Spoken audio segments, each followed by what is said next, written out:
தேவனை யாருக்கு ஒப்பிடுவீர்கள்? இப்படி இருக்க தேவனை யாருக்கு ஒப்பிடுவீர்கள்? எந்த சாயலை அவருக்கு ஒப்பிடுவீர்கள்? கண்ணான் ஒரு சுரூபத்தை வார்க்கிறான். தட்டான் பொன் தகட்டால் அதை மூடி அதற்கு வெள்ளிச் சங்கிலிகளை பொருந்த வைக்கிறான். அதற்கு கொடுக்க வகையில்லாதவன் உளுத்துப் போகாத மரத்தை தெரிந்து கொண்டு அசையாத ஒரு சுரூபத்தை செய்யும்படி நிபுணனான ஒரு தச்சனை தேடுகிறான். விக்கிரகங்களை ஆராதிக்கிறவர்கள் தங்களுக்கு சுரூபத்தை செய்து அவற்றை வணங்குகிறார்கள். அவை தேவனுக்கு ஒப்பாயிருப்பதாகவும் சொல்லுகிறார்கள். தேவன் இருக்க வேண்டிய ஸ்தானத்திலே அவர்கள் சுரூபங்களை வைக்கிறார்கள். சிருஷ்டிகரை ஆராதிப்பதற்கு பதிலாக சிருஷ்டிகளை ஆராதிக்கிறார்கள். விக்கிரக ஆராதனைக்காரரிடத்தில் தெய்வ பயமில்லை. அவர்கள் தேவனுக்கு பயப்படுவதை விட தாங்கள் செய்த விக்கிரகங்களுக்கு அதிகமாய் பயப்படுகிறார்கள். கர்த்தரிடத்தில் அன்பு கூறுவதற்கு பதிலாக தாங்கள் செய்த விக்கிரகங்களிடத்தில் அதிகமாய் அன்பு கூறுகிறார்கள்.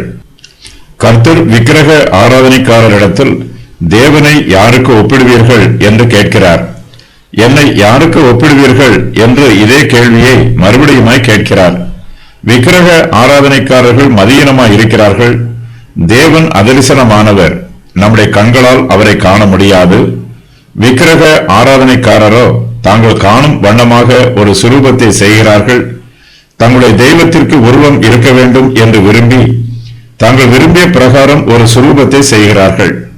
கண்ணான் ஒரு சுரூபத்தை வார்க்கிறான். தட்டான் பொன் தகட்டால் அதை மூடி அதற்கு வெள்ளி சங்கிலிகளை பொருந்த வைக்கிறான். அதற்கு கொடுக்க வகையில்லாதவன் உளுத்து போகாத மரத்தை தெரிந்து கொண்டு அசையாத ஒரு சுரூபத்தை செய்யும்படி நிபுணனான ஒரு தச்சனை தேடுகிறான். நாம் கர்த்தருக்கு சமமாக எதையும் மேன்மைப்படுத்தக்கூடாது. நாம் கர்த்தரிடத்தில் மாத்திரமே பூரணமாய் அன்பு கூற வேண்டும்.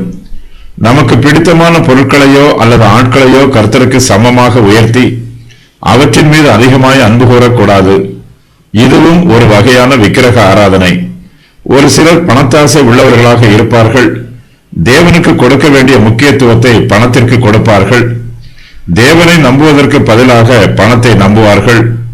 பணத்தாசை உள்ளவர்களுக்கு அவருடைய பணமே விக்கிரகமாக இருக்கிறது. நாம் கர்த்தரிடத்தில் மாத்திரமே அன்பு கூற வேண்டும். அவருக்கு மாத்திரமே பயப்பட வேண்டும். கர்த்தரை விட வேறு ஏதாவது ஒரு பொருளின் மீதோ அல்லது ஆளின் மீதோ நாம் அன்பு கூறுவதும் பயப்படுவதும் ஒரு வகையான விக்கிரக ஆராதனை. சிருஷ்டிகளை சிருஷ்டிகருக்கு சமமாக்க கூடாது. மனுஷன் தன்னுடைய கிரியையினால் பாவம் செய்வது போல தன்னுடைய சிந்தனையினாலும் கற்பனையினாலும் பாவம் செய்கிறான். தேவனை விக்கிரகங்களுக்கு ஒப்பாக்குகிறான். தன்னுடைய இஷ்டம் போல தேவனுக்கு ஒரு சாயலை கொடுக்கிறான். நம்மிடத்தில் விக்கிரக ஆராதனை காணப்படக்கூடாது என்று ஏசாயா எச்சரிக்கிறார். கர்த்தருக்கு சமமாக விக்கிரகங்களை உயர்த்தும் போது தேவனுடைய கோபம் நம் மீது வரும். விக்கிரக ஆராதனைக்காரரும் தங்களுடைய வசதிக்கு ஏற்ற பிரகாரமாக மரத்தாலும் பொன் தகட்டாலும் வெள்ளியினாலும் தங்களுக்கு சொரூபங்களை உண்டு பண்ணுகிறார்கள். இவை மனுஷனால் உண்டாக்கப்பட்டவை. இவை ஒருபோதும் தேவனாக முடியாது. அதுவும் இஸ்ரவேலருடைய செய்கையே. தட்டான் அதை செய்தான், ஆதலால் அது தேவன் அல்லவே. சமாரியாவின் கன்றுக்குட்டி துண்டு துண்டாய் போகும். ஓசியா 8:6. விக்கிரகம் நம்மை வஞ்சிக்கும். கண்ணான் ஒரு சுரூபத்தை வார்க்கிறான். தட்டான் பொன் தகட்டால் அதை மூடுகிறான். வெளிப்பார்வைக்கு விக்கிரகம் பொன்னை போல தெரியும். ஆனால் உண்மையில் அது பொன்னல்ல. அது ஒரு மாய்மாலம். உள்ளே வெண்கலமோ ஈயமோ அல்லது மரமோ இருக்கும். வெளியே மாத்திரம் பொன் தகடு மூடப்பட்டிருக்கும். விக்கிரகங்கள் மனுஷருடைய கண்களை குருடாக்குகிறது. அவர்களுடைய பார்வையை வஞ்சிக்கிறது. விக்கிரகங்கள் அவர்கள் எதிர்பார்க்கிற பிரகாரமாக இருப்பதில்லை. கண்ணான் வார்த்த சொரூபத்தை தட்டான் பொன் தகட்டால் மூடி அதற்கு வெள்ளி சங்கிலிகளை பொருந்த வைக்கிறான். விக்கிரகங்களை செய்கிறவர்கள் அவற்றை தங்களுடைய தெய்வங்கள் என்று சொல்லுகிறார்கள். சில சமயங்களில் அவற்றிற்கு பலிகளையும் செலுத்துகிறார்கள். விக்கிரக ஆராதனைக்காரரிடத்தில் பொன்னோ வெள்ளியோ இல்லை என்றாலும் அவர்கள் மரத்தால் விக்கிரகங்களை செய்கிறார்கள். பொன்னை கொடுக்க வகையில்லாதவன் மரத்தால் விக்கிரகத்தை உண்டு பண்ணுகிறான். இதற்காக அவன் உறுத்து போகாத மரத்தை தெரிந்து கொள்கிறான். மரத்தினால் செய்யப்பட்ட விக்கிரகம் எங்கும் நடந்து ஓடி போய் விடாது. விக்கிரகத்திற்கு வாய் இருந்தாலும் அதால் பேச முடியாது. கால் இருந்தாலும் அதால் நடக்க முடியாது. ஆனால் தட்டானோ விக்கிரகத்திற்கு வெள்ளி சங்கிலிகளை பொருந்த வைத்து அது தப்பி ஓடிப்போய் விடாதவாறு அதை பாதுகாக்கிறான். மனுஷர் செய்கிற விக்கிரகங்கள் மரத்தால் செய்யப்பட்டிருந்தாலும் மனுஷன் அதை வெகுவாய் கனம் பண்ணுகிறான், அதை அதிகமாய் பராமரிக்கிறான். விக்கிரகங்கள் தங்களை பாதுகாக்கும் என்று நம்புகிறான், ஆனால் அவன்தான் விக்கிரகத்தை பாதுகாக்கிறான். விக்கிரகத்தை யாரும் எடுத்துக்கொண்டு போய் விடாதவாறு அதை சங்கிலிகளால் கட்டி போடுகிறான். விக்கிரகங்கள் பார்ப்பதற்கு அழகாக இருக்கும், பொன் தகட்டால் மூடப்பட்டிருக்கும், வெள்ளி சங்கிலி பொருத்தப்பட்டிருக்கும். விக்கிரகத்தில் கண்ணானுடைய கை வண்ணமும் தட்டானுடைய கை திறமையும் காணப்படும்.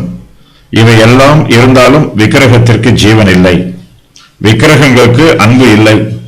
விக்கிரக ஆராதனைக்காரர்களோ தாங்கள் செய்த விக்கிரகங்கள் தங்களை நேசிக்கும் என்றும் தங்களை பாதுகாக்கும் என்றும் நம்புகிறார்கள். ஜீவன் இல்லாத சொரூபத்தை ஆராதிக்கிறவன் அதன் மீது அன்பாய் இருக்கிறான்.